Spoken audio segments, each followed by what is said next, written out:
আসসালামু আলাইকুম। কানিজ ফাতেমা লোপা স্বাগত জানাচ্ছি এনটিভির সকালের খবরে। ক্রাউন সিমেন্ট শিরোনাম দেখছিলেন, এবারে নিয়ে যাচ্ছি পুরো খবরে। আজকের মধ্যে নির্বাহী আদেশে জামায়াত শিবিরের রাজনীতি নিষিদ্ধ করা হবে। মঙ্গলবার সচিবালয়ে আইনমন্ত্রী আনিসুল হক বলেন, প্রধানমন্ত্রীর নির্দেশ অনুযায়ী এটা করা হচ্ছে।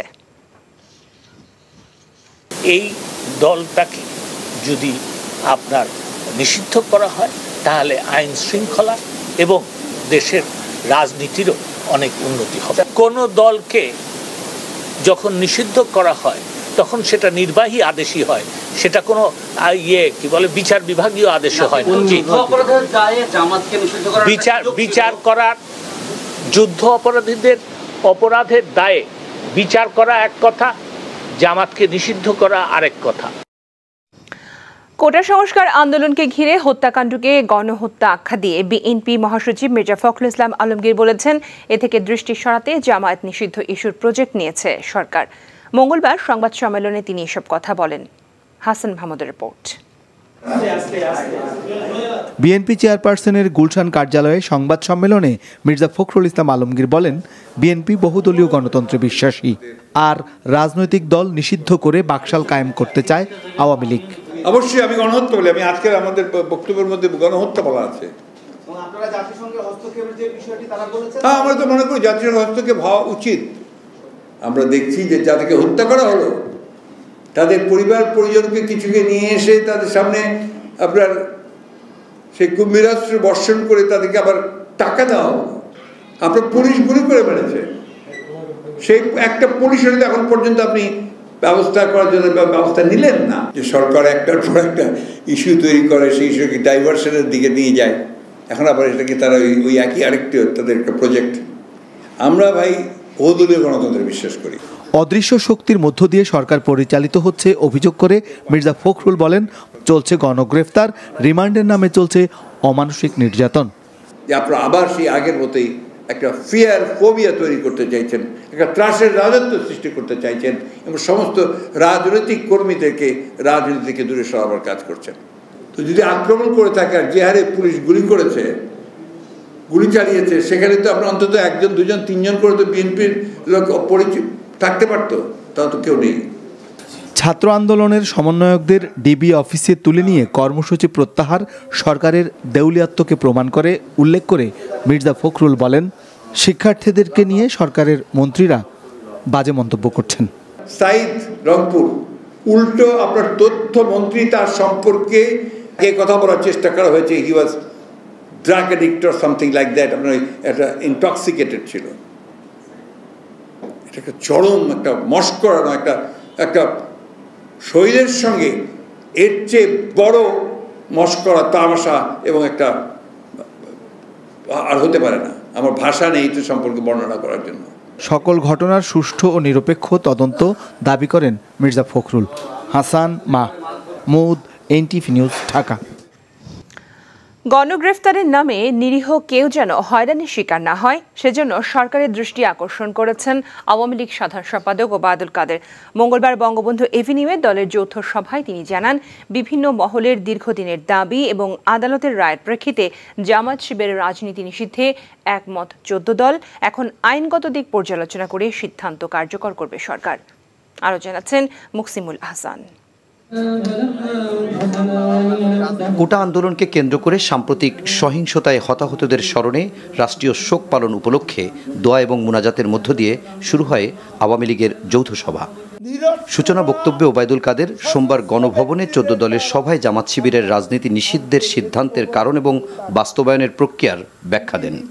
দীর্ঘদিন থেকে বিভিন্ন রাজনৈতিক দল, সামাজিক সংগঠন দাবি করে আসছে, দলটির অতীত ও বর্তমান কর্মকাণ্ড, বিভিন্ন সময় দেয়া আদালতের রায় ইত্যাদি বিবেচনা জামাত শিবিরের রাজনীতি নিষিদ্ধে 14 দল সিদ্ধান্ত গ্রহণ।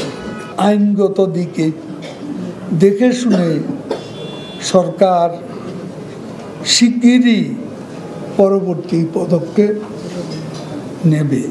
সাম্প্রতিক সহিংসতার মামলায় কোনো নিরপরাধ মানুষকে যেন গ্রেফতার করা না হয় সেজন্য সংশ্লিষ্টদের দৃষ্টি আকর্ষণ করেন আওয়ামী লীগ সাধারণ সম্পাদক। নিরপরাধ ব্যক্তি যেন গণগ্রেপ্তারের নামে অপরাধী সাব্যস্ত না হয়, গ্রেপ্তারের সংখ্যা বাড়াতে গিয়ে নিরপরাধী অনেকেও জড়িয়েছিল, এটা যেন কোনো অবস্থাতেই না হয় সে ব্যাপারে আমরা আইন প্রয়োগকারী সংস্থার কাছে বিশেষ করে মাননীয় স্বরাষ্ট্রমন্ত্রীর দৃষ্টি আমরা এই ব্যাপারে আকর্ষণ করি। একই সঙ্গে ওবায়দুল কাদের বলেন, শিক্ষার্থীদের আন্দোলনকে ঢাল হিসেবে ব্যবহার করে সরকার বিরোধীরা যে ষড়যন্ত্র করেছিল তা এখন স্পষ্ট। Muksimul Ahsan, NTV news, Dhaka. গুলিস্তানের 0 পয়েন্ট এলাকায় সামাজিক সাংস্কৃতিক সংগঠনের প্রতিবাদী গানের মিছিল পুলিশের বাধায় পণ্ড হয়ে গেছে। এ সময় পুলিশের সঙ্গে ধস্তাধস্তি এবং বাগবিতণ্ডার পরে রাস্তায় বসে পড়েন তারা। মঙ্গলবার রণসঙ্গীত, বিদ্রোহী কবিতা, রাস্তায় প্রতিবাদী স্লোগান লেখার মাধ্যমে প্রতিবাদ জানান সাম্প্রতিক সময়ে ছাত্র জনতা হত্যা, নির্যাতন ও গণগ্রেফতারের। জুনাদ আল হাবিবকে নিয়ে তামজিদ সুমনের রিপোর্ট।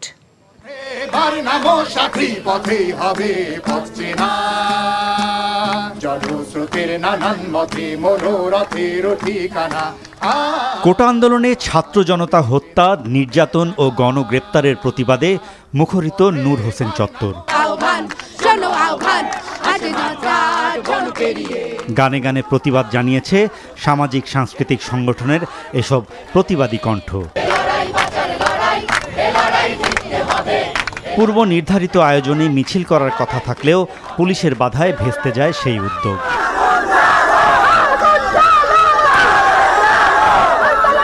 পুলিশের সাথে ধস্তাধস্তি শেষে তারা বসে পড়েন রাস্তায়। রাস্তার উপর বিভিন্ন স্লোগান লিখনেও ছিল প্রতিবাদের উচ্চারণ। আমরা তো জানি কি হচ্ছে, সো আমরা তো এটার জন্য প্রিপেয়ার্ড হয়ে আসছি। আমরা যেটা করতেছি যে আমাদের পক্ষ থেকে যা সম্ভব আমরা সেটাই করতেছি। আমরা বিবেকের তাড়নায় আজকে রাজপথে সমবেত হয়েছি। আমরা যারা প্রতিবাদী সাংস্কৃতিক কর্মী তারা সকলে একত্রিত হয়েছি। তারপরে আমাদের এই রাষ্ট্রের পুলিশ, আপনারা দেখছেন, মিডিয়ার সবাই এটি প্রমাণ থাকলো আমাদেরকে এগোতে দেয়া হলো না। আমরা সবাই নিরস্ত্র, আপনারা দেখতে পাচ্ছেন, শিক্ষার্থী, জনতা, চাকরিজীবী, সাংবাদিক সকলে আছে আমরা এখানে, কিন্তু আমাদের একটা গানের মিছিল পর্যন্ত করতে দিচ্ছে না এই স্বৈরাচারী সরকার, এই স্বৈরাচারী রাষ্ট্র। গণতান্ত্রিক প্রতিবাদে পুলিশি বাধাকে নিজেদের অধিকার হরণ বলে মনে করেন প্রতিবাদকারীরা। আমাদের এখন আসলে বেশি করে কথা বলতে হবে। আমাদের শিল্প সংস্কৃতি কর্মী যারা, তাদের ভাষা হচ্ছে গান, তাদের ভাষা শিল্প, সেই ভাষাতে তাদেরকে কথা বলতে হবে। সেটাই জন্য আমরা পথে নামছি। আমাদের চোখ, কান, মুখ, হাত সব বন্ধ, আমরা কিছুই করতে পারছি না। আমি একজন অভিভাবক, আমার নিজের সন্তান আছে, ঘরে বসে থাকা আসলে সম্ভব হচ্ছিল না, কোনোভাবেই সম্ভব হচ্ছিল না। আমরা যে যার মতো চেষ্টা করে প্রতিবাদ করেছি। প্রায় 4 ঘন্টা রাস্তায় অবস্থানের পর আগামী শুক্রবার বিকেলে প্রতিবাদ মিছিলের আহ্বান জানিয়ে কর্মসূচি শেষ করে সামাজিক সাংস্কৃতিক সংগঠনগুলো। যে পরিবেশে আমাদের শিল্পীরা কবিতা করতে পারবে, গান করতে পারবে, তার নিজের কথা বলতে পারবে, সেই পরিবেশ আমরা চাই। আমরা অবশ্যই আমাদের যে দাবি, আমরা সেটা কামিয়াব হবই, সেটা পূরণ করা না পর্যন্ত আমরা রাজপথ ছাড়ব না। NTV news, Dhaka. কোটা সংস্কার আন্দোলনে মৃত্যুর ঘটনাকে দুঃখজনক বলে মন্তব্য করেছে হাইকোর্ট। জাতির ক্ষতি হয় এমন কাজ করা কারোরই ঠিক হবে না বলে উল্লেখ করেছে আদালত। কোটা আন্দোলনের 6 সমন্বয়ককে পরিবারের কাছে ফিরিয়ে দেয়া এবং আন্দোলনকারীদের ওপর গুলি না চালানোর নির্দেশনা চেয়ে করা রিটের শুনানিতে মঙ্গলবার এমন মন্তব্য করে আদালত। রিটের পরবর্তী শুনানি আজ পর্যন্ত মুলতবি করা হয়। রিপোর্ট করছেন হাসান জাবেদ। সুষ্ঠু পরিবেশ নিশ্চিত করার লক্ষ্যে দ্রুত শিক্ষা প্রতিষ্ঠান। রিট শুনানির দ্বিতীয় দিনে রাষ্ট্রপক্ষ বলেন, রিটটি করা হয়েছে রাজনৈতিক উদ্দেশ্যে। গণতদন্ত কমিশনে যারা আছেন তাদের স্বজন এবং কমিশনের সদস্যরাই এই রিট করেছেন এবং এর পক্ষে শুনানি করছেন। পুলিশ কখন গুলি করতে পারবে বা পারবে না তা আইনে সুস্পষ্ট বলা আছে। সবকিছু মেনেই কাজ করছে আইন শৃঙ্খলা রক্ষাকারী বাহিনী। কোনো ছাত্রদেরকে পুলিশ গুলি করে নাই, করলেও যদি করে থাকে সুপ্রিম কোর্টের অ্যাপিলেট ডিভিশনের আদেশ অনুযায়ী প্রতিটা ঘটনার জন্য তদন্ত হচ্ছে হবে। আমাদের জন্য এখানে পিআরবি আছে, পিআরবিতে বলা আছে police law and order violate করলে কারো লাইফ প্রোটেক্ট করার জন্য এবং যে কোনো প্রপার্টি সেভ করার জন্য গুলি করতে পারে। This is motivative. এটা করা হয়েছে একটা যে কোনো একটা পার্টিকুলার একটা পরিস্থিতিতে দেশকে একটা অস্থিতিশীল করার জন্য। এখানে আমরা কেউই কোনো রাজনীতি করার জন্য আসিনি। লাশের উপরে রাজনীতিবিদরা করেন, আইনজীবীরা করেন না। রিটকারী আইনজীবীরা বলেন, সাধারণ শিক্ষার্থীদের কথা চিন্তা করেই তারা আদালতের শরণাপন্ন হয়েছেন। এখানে রাজনৈতিক রং মাখানোর কোনো সুযোগ নেই। একজন আইনজীবী হিসেবে দায়বদ্ধতা থেকে আমরা এসেছি। আধা ঘন্টার মধ্যে পিটিশন ড্রাফট করে আমরা বলেছি যেভাবে পারে যেন এই গুলিটা থামানোর চেষ্টা করা হয়। আমরা আমাদের সন্তানদের রক্ষা করার জন্য এসেছি। রিটের বিপক্ষে 3 জন অতিরিক্ত অ্যাটর্নি জেনারেল ছাড়াও বেশ কয়েকজন সিনিয়র আইনজীবী বক্তব্য রাখেন।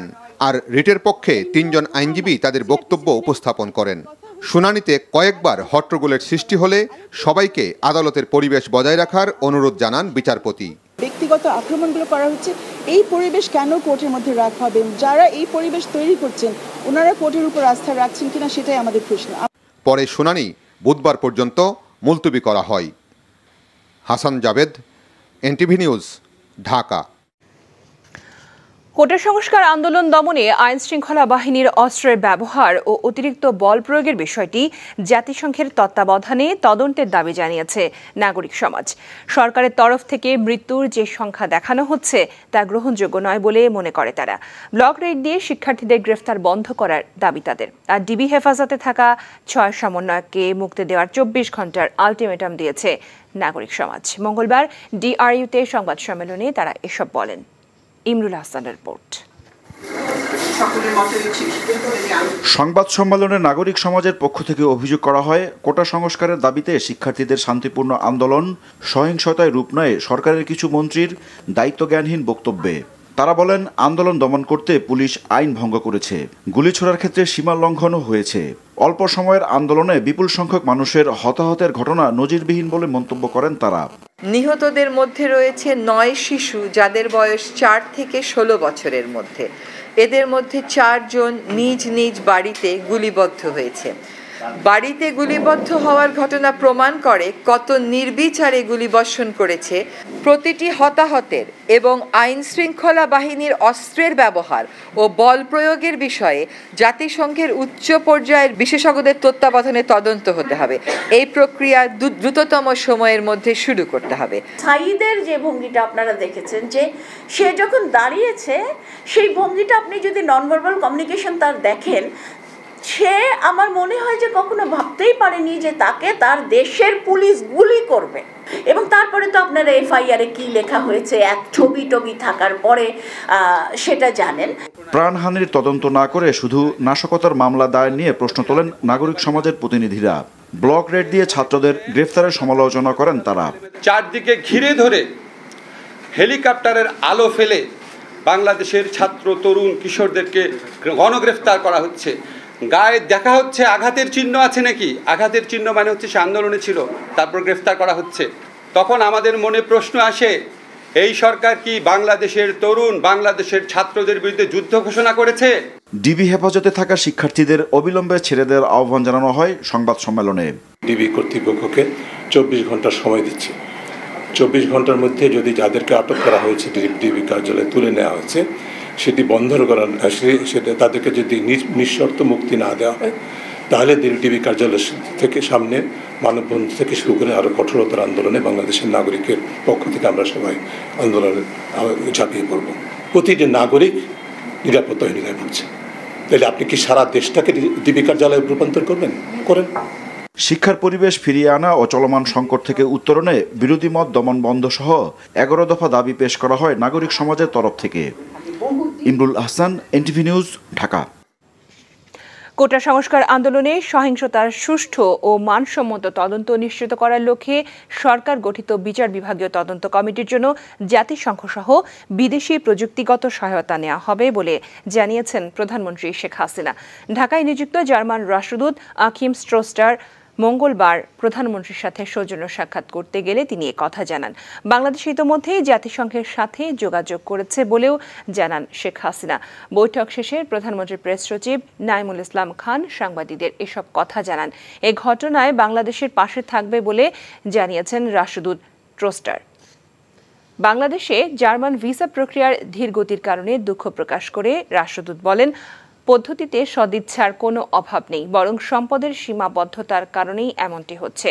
সাম্প্রতিক সহিংসতায় নিহতদের স্মরণে মঙ্গলবার জাতীয়ভাবে শোক পালনের সরকারি সিদ্ধান্ত অনুযায়ী তিনিও শোকাহত বলে প্রধানমন্ত্রীকে শেখ হাসিনাকে জানান জাতিসংঘের মানবাধিকার অ্যাম্বাসেডর অ্যাট লার্জ, প্রধানমন্ত্রীর মুখ্য সচিব, পররাষ্ট্র সচিব ছাড়াও প্রধানমন্ত্রীর প্রেস সচিব এ সময় সেখানে উপস্থিত ছিলেন। কারিগরি সহায়তা দিতে আগ্রহী।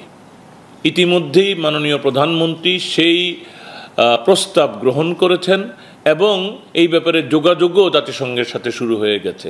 মাননীয় প্রধানমন্ত্রী এর বাইরেও যদি আর কোনো দেশ থেকে কারিগরি সহায়তা নেওয়ার প্রয়োজন হয় সেটার ব্যাপারেও সিদ্ধান্ত গ্রহণ করেছেন। জাতিসংঘ যদি আরও নিরপেক্ষভাবে তথ্যানুসন্ধান অব্যাহত রাখে এবং পুরো চিত্রটা তাদের কাছে যদি পরিষ্কার হয়, তখন তারা মানবাধিকার লঙ্ঘনের কারা হোতা সে সম্পর্কে স্পষ্ট ধারণা পেয়ে যাবেন।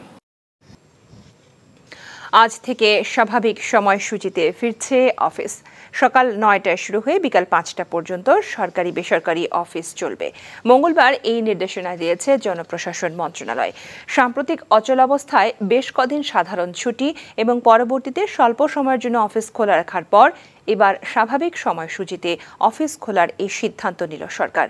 অন্যদিকে বাংলাদেশ ব্যাংক জানিয়েছে বুধবার থেকে সকাল 10টায় শুরু হয়ে বিকেল 6টা পর্যন্ত খোলা থাকবে দেশের সব ব্যাংক ও আর্থিক প্রতিষ্ঠান। তবে ব্যাংকে লেনদেন চলবে আগের মতো সকাল 10টা থেকে বিকেল 4টা পর্যন্ত। কোটা সংস্কার আন্দোলনকে কেন্দ্র করে সহিংসতায় কোনো অনাকাঙ্ক্ষিত গুলি ও মৃত্যু হলে তদন্ত করা হবে জানিয়ে স্বরাষ্ট্রমন্ত্রী আসাদুজ্জামান খান কামাল বলেছেন, বর্তমানে কোনো গণগ্রেফতার হচ্ছে না। মঙ্গলবার দুপুরে সচিবালয়ে 7 মন্ত্রী ও প্রতিমন্ত্রীর বৈঠক শেষে তিনি বলেন। আর সহিংসতার ঘটনায় বিচার বিভাগীয় কমিশনের সদস্য 3 জন করে কাজের পরিধি বাড়ানো হচ্ছে বলে জানান আইনমন্ত্রী। আর শিক্ষামন্ত্রী জানান, শিক্ষা প্রতিষ্ঠানগুলো ধাপে ধাপে খোলা হবে। রিপোর্ট করছেন রোকনউদ্দিন। মঙ্গলবার বেলা 3টায় স্বরাষ্ট্র মন্ত্রণালয়ে বৈঠকে বসেন 7 মন্ত্রী ও প্রতিমন্ত্রী। ছিলেন বিভিন্ন মন্ত্রণালয়ের সচিবসহ সব বাহিনী ও গোয়েন্দা প্রধানরা। প্রায় 3.5 ঘন্টার বৈঠক শেষে স্বরাষ্ট্রমন্ত্রী জানান, ঢাকা, নারায়ণগঞ্জ, নরসিংদী ও গাজীপুরে বুধবার হতে শনিবার সকাল 7টা হতে রাত 8টা পর্যন্ত কারফিউ শিথিল থাকবে। এ সময় তার কাছে সাংবাদিকদের প্রশ্ন ছিল গণগ্রেপ্তার ও সহিংসতার সময় আইন শৃঙ্খলা রক্ষাকারী বাহিনীর গুলির ব্যবহার নিয়ে। যেখানে না পেরেছে সেখানে বাধ্য হয়ে জীবন রক্ষার জন্য, সম্পদ রক্ষার জন্য, দেশের সম্পদ রক্ষার জন্য মানে এই গুলি করতে বাধ্য হয়েছে। এবং এইগুলো সব আপনারা জানেন, এই সবগুলোর মানে হিসাব নিকাশ আমাদের ঊর্ধ্বতন পুলিশ কর্মকর্তারা রাখেন। এবং এখানে কোনো একটি গুলি, কোনো একটি মৃত্যু যদি অনাকাঙ্ক্ষিত হয় তাহলে সেই জন্য তাদেরকে মানে একটা ইনকোয়ারি হয়। কাজে সেগুলি হবে ইনশাল্লাহ। কোনো নিরপরাধ ব্যক্তিকে গ্রেপ্তার করছি না। আমাদের তথ্য মতে, গোয়েন্দা তথ্য এবং আমাদের ভিডিও ফুটেজ এবং আমাদের সাক্ষী শপথ নিয়ে যাদের আমরা শনাক্ত করতে পেরেছি তাদেরকে অ্যারেস্ট করছি। ভুলক্রমে যদি কেউ আবার মানে নিয়ে আসে, আমাদের থানায় অফিসাররা তাদের চেক করে যাদের মনে করে যে নিরপরাধ তিনি, তাকে ছেড়ে দেওয়া হচ্ছে। কাজেই আমরা গণগ্রেপ্তার হচ্ছে না। আর আইনমন্ত্রী জানান, কোটা সংস্কার আন্দোলনকে কেন্দ্র করে সহিংসতার ঘটনায় বিচার বিভাগীয় কমিশনের সদস্য 3 জন করা হচ্ছে। তদন্ত কমিশনের টিওআর কিন্তু বাড়িয়ে দেওয়া হয়েছে। এখন প্রজ্ঞাপন চলে গেছে, ওনারা 21 তারিখ পর্যন্ত যেই সব ঘটনা হয়েছে সেটা করতে পারেন। এবং আমরা যেহেতু এর পরিধি এবং তার অনুসন্ধান এবং তদন্তের স্কোপ অনেক বেড়ে গেছে, আমরা চিন্তা ভাবনা করছি যে তদন্ত কমিশনের এখন 1 জনই সদস্য, আমরা সেটাকে 3 জনে করার সিদ্ধান্ত খুব শিগগিরই হয়তো নিতে পারি। আরেক প্রশ্নের জবাবে শিক্ষামন্ত্রী জানান, নিরপরাধ শিক্ষার্থীরা যেন আইনি জটিলতায় না পড়েন সে বিষয়ে সহযোগিতা দেওয়া হবে। আর ধাপে ধাপে প্রাথমিক, মাধ্যমিক ও বিশ্ববিদ্যালয় খোলার চিন্তাভাবনা করা হচ্ছে। নিরাপত্তার বিষয়টি বিবেচনায় নিয়ে আমরা সকল কর্তৃপক্ষের সাথে আলোচনা করে ধাপে ধাপে অবশ্যই আমরা শিক্ষা প্রতিষ্ঠানগুলো খুলতে চাই। ইন্টারনেট যেহেতু সচল হয়েছে সেটাও আমরা বিবেচনা করছি। সামাজিক যোগাযোগ মাধ্যম খোলার বিষয়ে বুধবার সিদ্ধান্ত হবে বলে জানান তথ্য প্রযুক্তি প্রতিমন্ত্রী। টিকটক, ইউটিউব এবং ফেসবুককে আমরা চিঠি দিয়েছি, তাই আগামীকালকে সকাল 11টার পরে আমরা তাদের ব্যাখ্যা যদি পাই তাহলে বিশ্লেষণ করে, আর যদি নাও পাই তাহলেও আমরা বিটিআরসিতে বসে আলোচনা সাপেক্ষে তারপরে আমরা সেটা সিদ্ধান্ত জানাচ্ছি। আরেক প্রশ্নের জবাবে স্বরাষ্ট্রমন্ত্রী বলেন, জামাত শিবির দেশের অনেক ধ্বংসযজ্ঞের সাথে জড়িত বলেই রাজনৈতিক দলগুলো একত্রিত হয়ে তাদের নিষিদ্ধের সিদ্ধান্ত নিয়েছে। রোকন উদ্দিন, এনটিভি নিউজ, ঢাকা। শিক্ষার্থীদের আন্দোলন মোকাবেলায় ব্যর্থ হয়ে সরকার ষড়যন্ত্র তত্ত্ব ও তৃতীয় পক্ষের ইন্ধন খুঁজে ঘটনাকে ভিন্ন খাতে প্রবাহিত করার অপচেষ্টা করছে বলে অভিযোগ করেছেন ঢাকা বিশ্ববিদ্যালয়ের সাদা দলের শিক্ষক নেতারা। মঙ্গলবার বিশ্ববিদ্যালয়ের শিক্ষক ক্লাবে আয়োজিত সংবাদ সম্মেলনে তারা এই অভিযোগ করেন। শিক্ষক নেতারা বলেন, ছাত্র সমাজের ন্যায্য আন্দোলন সহ কর্তৃত্ববাদী ও স্বৈরশাসনের অবসান ঘটিয়ে গণতন্ত্র পুনরুদ্ধার ও জনগণের সরকার প্রতিষ্ঠার আন্দোলনে শিক্ষক সমাজের সক্রিয়ভাবে অংশগ্রহণ করা উচিত। চলমান আন্দোলনে অংশ নেওয়ার জন্য দেশপ্রেমিক ছাত্র জনতার প্রতিও আহ্বান জানান তারা। একই সঙ্গে শিক্ষার্থীদের 9 দফা সহ 11 দফার দাবি তুলে ধরা হয় সংবাদ সম্মেলনে। 15 জুলাই ঢাকা বিশ্ববিদ্যালয় ক্যাম্পাসে সাধারণ ছাত্রছাত্রীদের উপর ছাত্র নামধারী ও বহিরাগত সন্ত্রাসীদের হামলা এবং পরবর্তীতে ক্যাম্পাসে সংঘটিত সকল ঘটনার নিরপেক্ষ তদন্ত সাপেক্ষে দোষীদের চিহ্নিত করে তাদের বিরুদ্ধে যথাযথ শাস্তিমূলক ব্যবস্থা নিশ্চিত করা। 2. সন্ত্রাসীদের হামলা থেকে সাধারণ ছাত্রছাত্রীদের রক্ষায় প্রয়োজনীয় ব্যবস্থা গ্রহণে ব্যর্থ হওয়ায় ঢাকা বিশ্ববিদ্যালয় প্রশাসনের পদত্যাগ। 3. অবিলম্বে ঢাকা বিশ্ববিদ্যালয় সহ দেশের সকল শিক্ষা প্রতিষ্ঠান খুলে দিয়ে শিক্ষা কার্যক্রম চালু করা। এই ছিল সকালের খবরে।